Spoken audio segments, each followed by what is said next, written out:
आता बातमी आहे बोट दुर्घटनेची। मृत्यूशी दोन हात करत आपला जीव वाचवलेल्या यवतमाळमधल्या कुटुंबाची। मुंबईमध्ये गेटवे ऑफ इंडियाजवळ झालेल्या बोट दुर्घटनेमध्ये अनेकांचं कुटुंब उद्ध्वस्त झालंय। या अपघातामध्ये यवतमाळमधले अडकणे कुटुंबातले 9 जणांनी अक्षरशः मृत्यूशी झुंज देत आपला जीव वाचवलाय। त्यानंतर ते आपल्या कुटुंबासह यवतमाळला परतलेत। शुभम अडकणे, संगम अडकणे, दिनेश अडकणे, नंदा अडकणे, काजल झाडे आणि तिचा 14 महिन्यांचा चिमुरडा शर्विन, वैष्णवी साबळे, वनमाळा साबळे, नैना सुरमडकर हे सगळेजण यवतमाळवरनं मुंबईमध्ये आपल्या मुलीकडे गृहप्रवेश कार्यक्रमासाठी आलेले होते। तर ह्या कार्यक्रम आटोपल्यानंतर 9 जण बोटीनं एलिफंटा लेणी पाहण्यासाठी निघाले होते। काही क्षणातच अचानक नौदलाच्या स्पीड बोटीनं नीलकमल बोटला धडक दिली। ह्या अपघातामध्ये 14 जणांचा मृत्यू झालेला होता, पण अडकणे कुटुंबातील 9 जणांनी अक्षरशः मृत्यूशी झुंज देत मृत्यूशी 2 हात करत आपला जीव वाचवला। ह्या कुटुंबानं अपघाताची चित्तथरारक घटना, कशा प्रकारे त्यांनी आपला जीव वाचवला ह्याची सगळी हकीकत सांगितली। त्यावेळेस म्हणजे मी लाईव्ह जॅकेट्स वगैरे घालून होतो। माझ्या हातामध्ये माझा भाचा होता 14 महिन्याचा। त्याला सर्वात पहिले जी बोट आली माझ्याकडे त्याच्यामध्ये मी त्याला देऊन माझ्या बहिणीला आणि माझ्या भाच्याला त्याच्यामध्ये सेव्ह केलं। त्याच्यानंतर मी तो लाईव्ह जॅकेट्स घालून असताना मला एक कॉन्फिडन्स आला, मला स्विमिंग पण येतं का बा मी एवढ्या पाण्यामध्ये अर्धा पाऊण तास 1 तास तरी स्वतःचा जीव वाचवू शकतो। त्याच्यासाठी आता माझे जो इतका मोठा परिवार मी घेऊन निघालेला आहे, तर त्यांना मी कसं तरी वाचवणार हे असं म्हणजे मनामध्ये जिद्द ठेवली होती। आणि शेवटपर्यंत मी त्यांना इकडे तिकडे बघून सर्वांना असं त्यांच्या नाकातोंडामध्ये पाणी जाऊन होतं। सर्वांनी म्हणजे त्याच्यामध्ये पेट्रोल डिझेल सर्व काही, म्हणजे माझ्या आईचे पूर्ण डोळे लाल होऊन होते।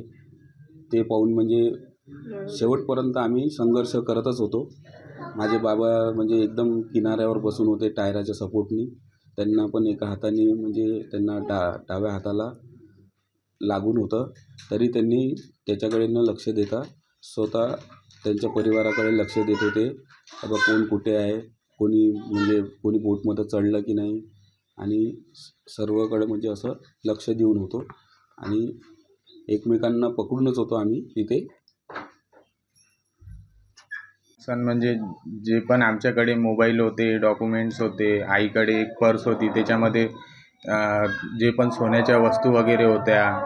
अजून माझ्या भावाच्या हातामध्ये एक ब्रासलेट होतं, माझ्या गळ्यातली चेन, ताईच्या गळ्यामधले। तेव्हा काहीच कळत नव्हतं, तेव्हा जीव वाचला पाहिजे हे मेन होतं। पण जे माझी आई वगैरे फसून होती ना, आईच्या बाजूला मी होतो, तर ते आईला खिचण्यामध्ये आईचं मंगळसूत्र वगैरे तुटून गेलं। जेव्हा ते आमच्या मागे 2-3 मुलं होते, तर ते मागच्या बाया म्हणत होते का हमारे बच्चों को ऊपर दो, त्याच्या याच्यामध्ये त्याचं ब्रासलेट पण चाललं गेलं। आणि आमचे जे पण 2-3 मोबाईल होते ते तर वाहूनच गेले, पण जे पण वाचून घरी मोबाईल आले, माझा आला, माझ्या दुसऱ्या ताईचा आला, तर ते मोबाईल एक पण रिपेअर नाही झाले, ते डायरेक्ट शॉर्ट झाले मोबाईल्स वगैरे। तर आता तुमची मागणी आहे?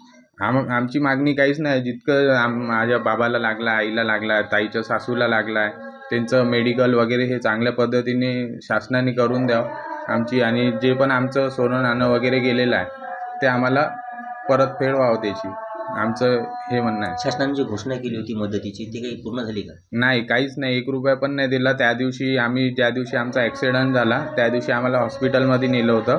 आम्ही तिघं तर दुसऱ्या हॉस्पिटलमध्ये होतो नेव्हीच्या, पण जे आमची फॅमिली दुसऱ्या हॉस्पिटलमध्ये होते तिकडल्या, त्या हॉस्पिटलमध्ये फक्त जाता जाता कोणीतरी एक पॉलिटिशियन आला होता, त्यांनी फक्त यांना 500-500 रुपयाची मदत केली होती की इथून तुम्ही घरापर्यंत जाऊ शकता।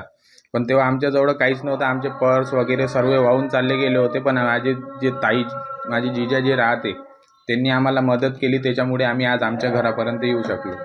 अजून आमच्याजवळ काहीच नव्हतं तेव्हापासून। काय नाव? माझं नाव संगम दिनेश अडकणे। सगळ्यात आधी तर मला हे बोलायचं आहे की जे पण बोटवाले आहेत त्यांनी सगळ्यात आधी जॉकेट दिले पाहिजे। जॉकेट मोस्ट इम्पॉर्टंट आहेत, आणि लिमिटच्या बाहेर जी बी बोट आहे लिमिटच्या बाहेर भरले नाहीत पाहिजे। कारण की मी एकच महिला नव्हती, त्याच्यामध्ये अनेक महिला होते।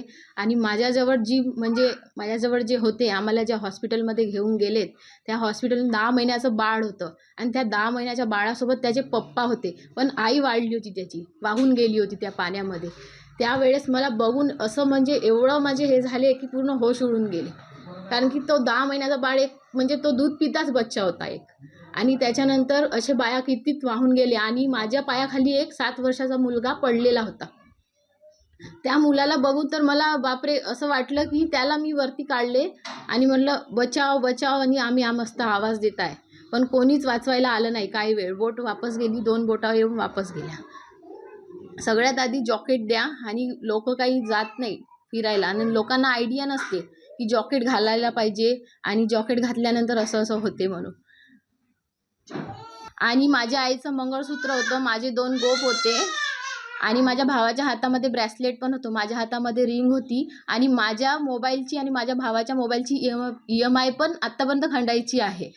मोबाईल एकांचे पण रिपेअर झाले नाहीत आणि यांनी 4 दिवस हॉस्पिटलमध्ये होते, पण कुणाकडून काही मदत भेटली नाही. आमचे 4 जण ॲडमिट होते, मुंबईलाच होते, पण कोणाकडून शासनाकडून काही मदत भेटली नाही 1 रुपयाची पण. त्यांनी माझं बाळ पाहून बी 1 रुपया पण दिला नाही. भेटली पाहिजे आम्हाला. स्थिती तुमच्या मनात त्यावेळेस निर्माण झाली?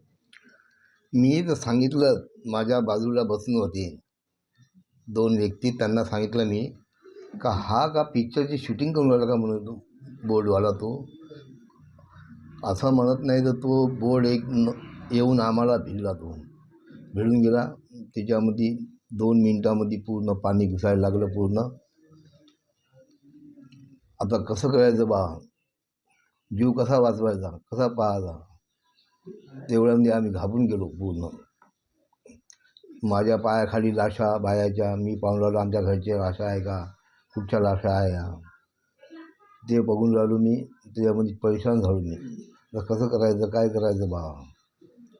तर माझे मुलं राहिले बचाव बचाव बचाव बचाव. मग मी म्हणून राहिलो बचाव बचाव, खूप चिल्लावून राहिलो. कोणी आम्हाला सपोर्ट नाही केलं त्या टाईमी. बोट आल्या आमच्या आजूबाजूने, 1-2 बोटं आल्या, त्याही चालल्या गेल्या आम्हाला पाहून. मग नंतर एक बोट आली, त्यानं आमचा जीव वाचवला.